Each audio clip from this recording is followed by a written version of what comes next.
Well, I thought that was the best first half of basketball we played in a while. We really give my staff a lot of credit.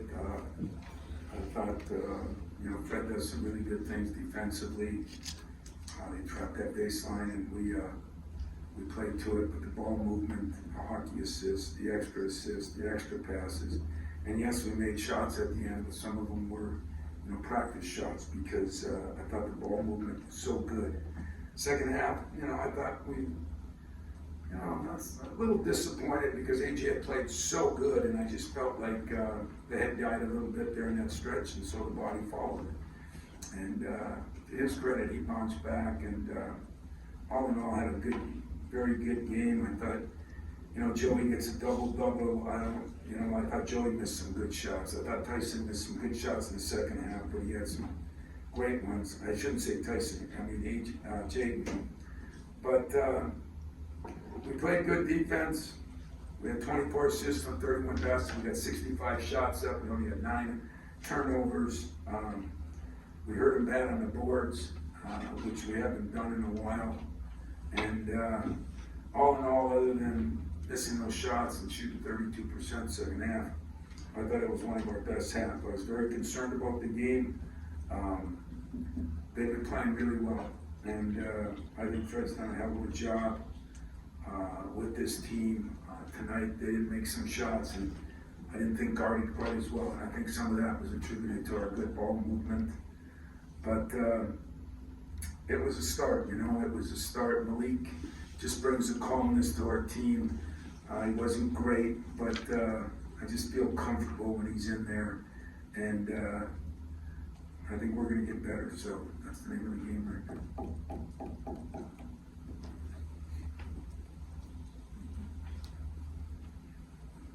I'm wondering, you mentioned about the hockey system, the ball was moving really well around the perimeter.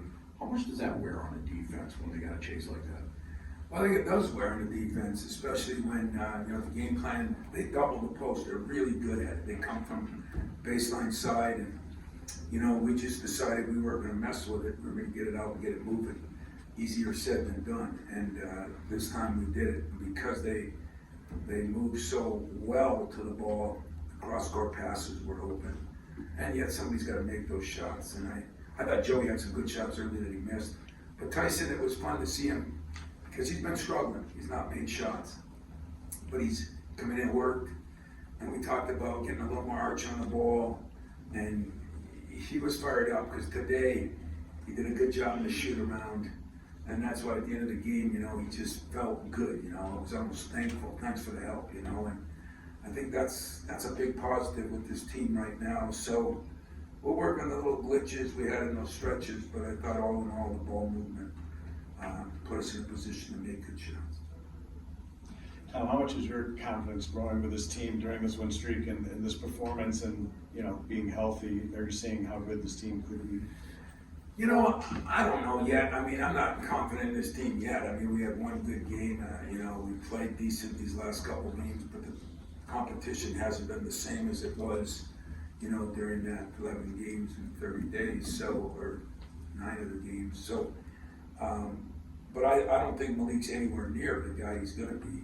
But he just brings something to the table, and Pierre hit some shots. Got to work a little better defensively. I thought Jackson Kohler made some nice plays. He too, though, defensively we struggled a little bit. So we got some things we got to get better at.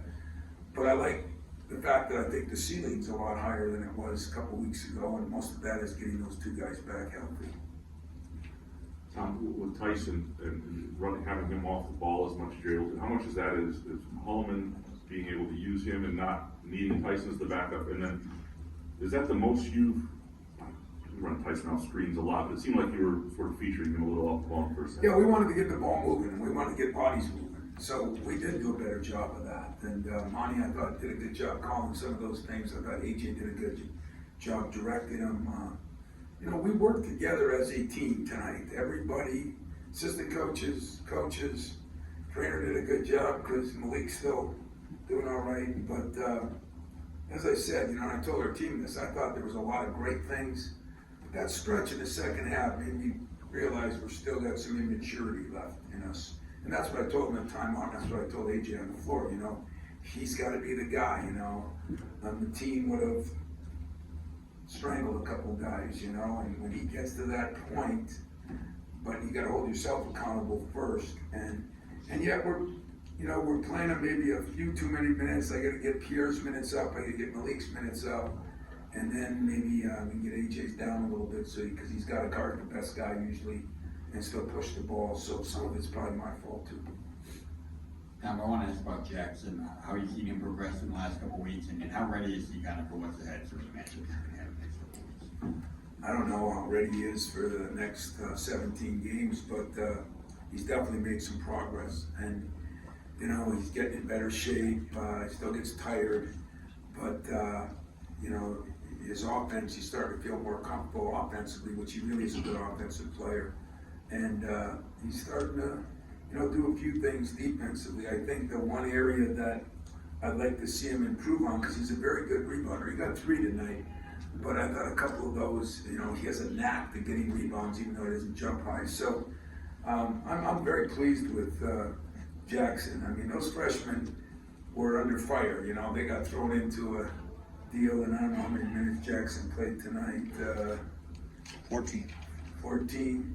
You know, he's been playing 13, 14 minutes. That's a lot of minutes for a freshman in his situation. And I think we've gotten a lot out of our 2 freshmen, and I think we almost, you know, we're going to play Carson a little bit more because of the problems we had with their size, or their athletic ability more than their size. And probably of the 3 guys, Carson's the best athlete to move, so probably could have played him a little bit. Tom, in the back, you mentioned Malik brings a calmness. What is it about, like, just get guys in position defensively, or the hockey assist that he brings to this team? Well, it's like, you know, he knows when to drive the ball. Made a couple nice drives. You know, like I told him, though, that one right before halftime, you know, there's still times, I told Jaden this, you know, when you come back from injuries, your head tells your body what to do, and your body usually tells your head to go to hell. You know, until you get back feeling comfortable with your dribble, with your decision making. And that just takes time and reps. And he laughed about it as we were walking off the court because he agreed. And, but if I need him to be grounded and just do his job, he's very good at it. And, you know, as he gets more comfortable, I think he's going to be able to hurt some people because we can play him at so many different positions. We can post him, he can handle the ball, and he's been shooting the ball really well. Didn't shoot it as well tonight, but I love the direction he's headed. I just wish I could speed the process, but that's not going to happen. And yet he's a guy unlike Jaden where he understands that because he's a 4-year player, and he knows what he's got to do, what he can do, what he can't do a little bit better. So we'll be able to gradually get him there. Marty had a lot of energy tonight. 10 rebounds, 3 blocks, played 21.5 minutes. You look more like the player you had at the start of the season. Yeah, Marty, I thought did a great job. You know, that was a hard team to play as far as he had a guard, Walker, and Walker really puts the ball on the floor well. I mean, one of our biggest fears, and he did it one time, was taking it from one end to the other, like Magic Johnson. You know, he really does get rebounds and goes. I mean, I've seen him get 2-3 layups in games. So we did a pretty good job as a team with that. Marty did a decent job, but that kid just bowled him. And yet I thought he walled pretty good. He rebounded very well, blocked 3 shots. You know, didn't get as many touches in there because of the way they played. I was pleased. You know, our centers played good. Our guards played pretty good. Everybody played pretty well. That's why you win by 20. Otherwise, you don't, especially against a good team. And I think that is a good team, and they've proven it all year. Tom, you mentioned 9 turnovers tonight. You didn't have any in the final 8 minutes. First season, you're now under 11. Why is this team so much better hanging on to the ball? Well, I think we're a year older. We've got some guys that have played together, and I think the coaches have threatened the guys. You know, I mean, I've done a poor job over my career. You know, that's one area that I think we've turned the ball over too much. You know, we use the excuse that we're a running team and this and that. And, you know, there's no excuses. And, you know, I'm kind of hard on our guys about a lot of things. That's one that I haven't been. And so I look at it as more my fault than their fault. But we have done a better job. We talked about it as one of the goals this year to try to get it down to 10. And we've made some progress. We've had a couple slip-ups, but for the most part, we've made some progress. Tom, as competitive as the Big Ten is this year, Rutgers winning last night against Purdue, Northwestern's coming here. What does it take to win the Big Ten in a year like this? Is it as simple as, protect your home and steal some on the road? The one thing I haven't done, but it's one of the sad things for me about where the league has gone, is who plays who once, who plays who twice. That's what's going to determine something. I mean, you got to win games, but somebody's going to get a tremendous advantage. Somebody's going to get a tremendous disadvantage, and a bunch of teams are going to be in the middle. And then do you hit a team when he's hot? Do you hit a team when they're injured? And I really, I looked at it early in the year, and then everybody, I think this league is the deepest it's been in 15 years. I didn't say the best. Predominantly, Northwestern's been an average team the last few years. They're good. They got it handed to them, but they're good. This team has proven it on the road and at home, and they're really good. Rutgers, they're really good. So I think what happens is the bottom is really good, but I don't think the top, other than Purdue, has shown to be really, really good. Like, a couple of years we had 3-4 of us, and we were in there in the top 10. We don't have that right now, but boy, we got a lot of teams, and we played tougher schedules. That's one thing that bothers me about some of the rankings is that, I don't think they take into account, other Big Ten teams, not us. I think some teams have played a lot tougher schedules than they have in the past. And so I think the league is really good. I don't know what's going to win it. I would like to see if Matt or Jack would get off his dead butt and give me the answers to who's got the best schedule. But I think that's changed too a little bit, I really do. I think, everybody just assumed that some teams wouldn't be very good. Some of those teams have been really good. And some of the teams everybody assumed would be really good haven't been quite as good. So, we're probably going to be a couple more weeks away, and everybody will look at it and say, okay, who's 11, 12, 13, and 14, and who plays them once, and who plays them twice, and where do you play them, and all that. Unfortunately, and I say that because I've been here when we played everybody. There's no question I like that better, but I understand it, and so you gotta have to play good. You can't drop a game at home like we did. That's a problem. But some of it's going to be schedule related too. I really believe. Lauren, for you guys, Michigan's obviously up next. How much does that? I guess we have 4 games, but 4 days now between this game and that game versus that backstretch where you're going to have 3 days between games. How do you use that extra day right now to kind of prepare for that and get emotionally centered? What time is it? You got 2.5 hours. I'll talk about Michigan after midnight, so he wants to call me, we'll talk. I'm going to enjoy this win. And, I'm talking about Michigan. Less about that, but more about you guys with the 4-day prep versus the 3-day prep you got coming up, bang, bang, bang. And no school, I'm going to practice. And hopefully we're going to get our team ready to play. That's what we're going to do. I think we've, this practicing has helped us, and we're executing better.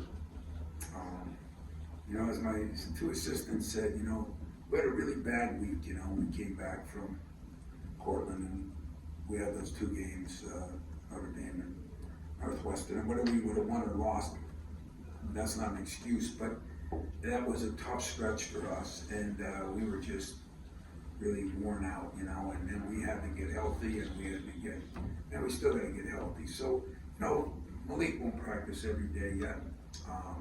We'll take it easy on him. We won't be beating the hell out of guys, but we'll be doing more more film work, we can spend a little more time on those things. I think we'll take advantage of really cutting up this film. What do we do right? What did we do wrong? And then cutting up, some of our opponents. Tom, till the end, they couldn't make a free throw, and you only shot 6. Team Hoiberg outshot Team Izzo at the foul line. Is that something you can work on? Yeah, I'm thinking of, I don't know. Maybe Steven won't eat or something. I mean, you pay the price here. I mean, one thing about me, I'm an equal opportunity guy, and I watched him. I'm sure somebody have it on video. He did his 20 push-ups for airballing that free throw, and probably my wife will get a lawyer and sue me for that. But if that happens, that'd be worth it. I think I was happy for Sam, really happy for Jack. He's doing really well with the Spurs, and Fred's a good friend. I mean, I had his kid for 4 years, and I have great respect. I mean, he is so much better defensively this year than they were, if you ask me.